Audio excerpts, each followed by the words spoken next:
Rent a girlfriend मांगा chapter 400 spoilers is here. और इस चैप्टर को पढ़कर मैं बहुत डिसअपॉइंटेड हूँ भाई। मैंने सोचा था कि चैप्टर 400 कुछ खास होगा, कुछ इंटरेस्टिंग होगा, लेकिन ये बकवास था सच में यार। ऑथर की ऐसी की तैसी, साले ने पूरा मूड खराब कर दिया। बहरहाल चलो सीधा चैप्टर की स्टोरी पर आते हैं।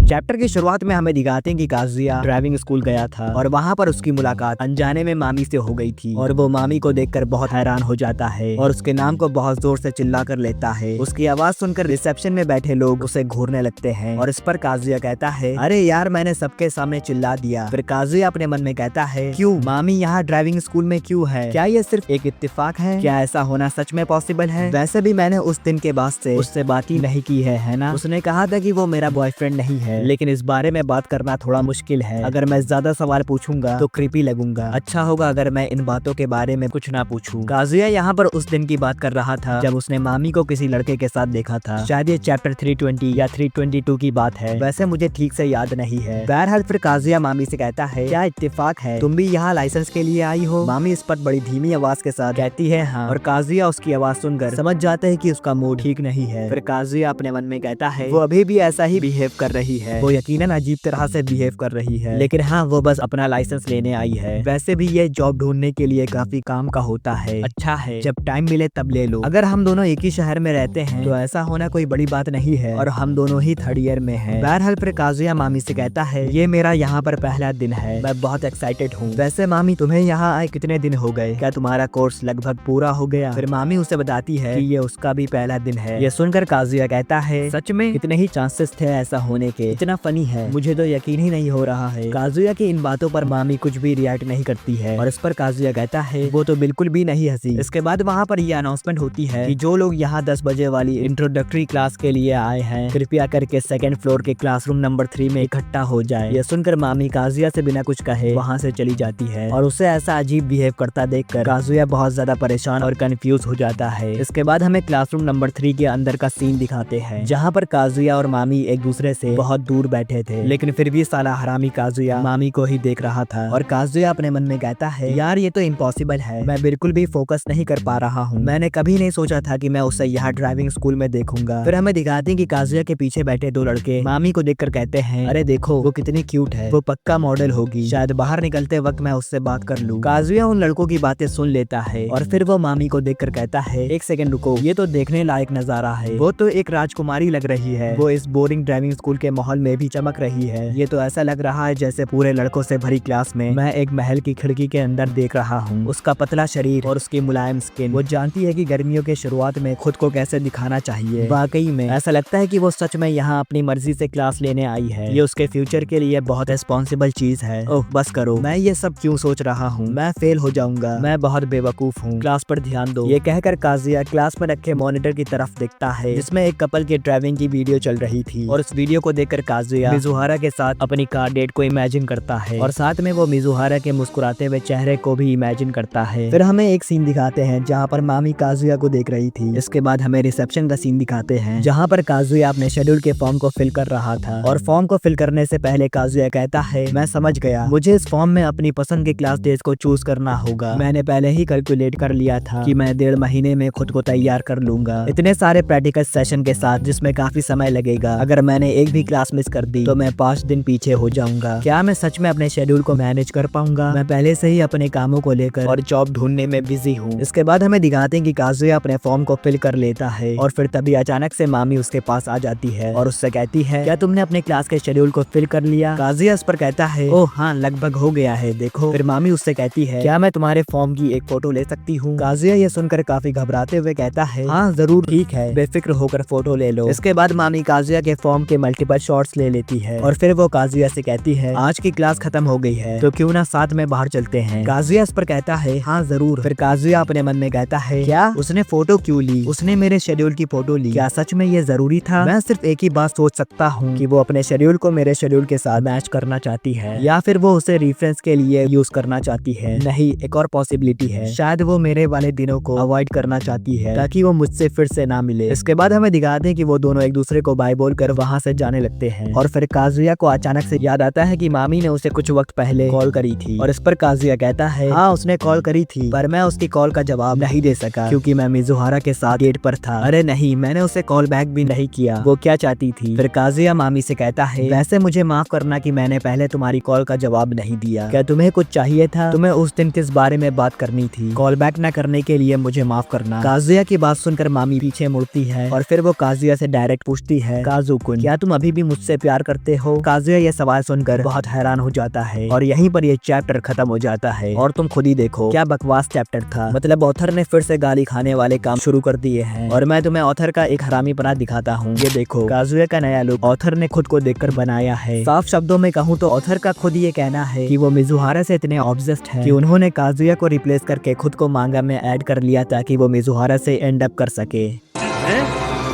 क्या ये क्या बक रहे हो मादरचोद? सच में ऑथर ने खुद ये कहा है। बहरहाल सबसे पहले ऑथर की माँ की छूट उसे कर दो किनारे, लेकिन यार मुझे तुमसे कुछ कहना है। तुम लोग मेरी वीडियोस को देखते तो हो लेकिन चैनल को सब्सक्राइब नहीं करते हो। ये देखो ये ग्राफ 80% लोग वीडियो देखते हैं लेकिन चैनल को सब्सक्राइब नहीं करते हैं, तो प्लीज सब्सक्राइब कर दो। बहरहाल अगर वीडियो पसंद आई हो तो वीडियो को लाइक कर दो और हाँ अगर चैनल पर नए हो तो सब्सक्राइब करके बेल आइकन को भी दबा दो ताकि तुम्हें ऐसे ही इंटरेस्टिंग वीडियोस की नोटिफिकेशन मिलती रहे। तो फिर आज के लिए बस करते हैं, मैं मिलूंगा तुमसे नेक्स्ट वीडियो पे, तो बाय बाय।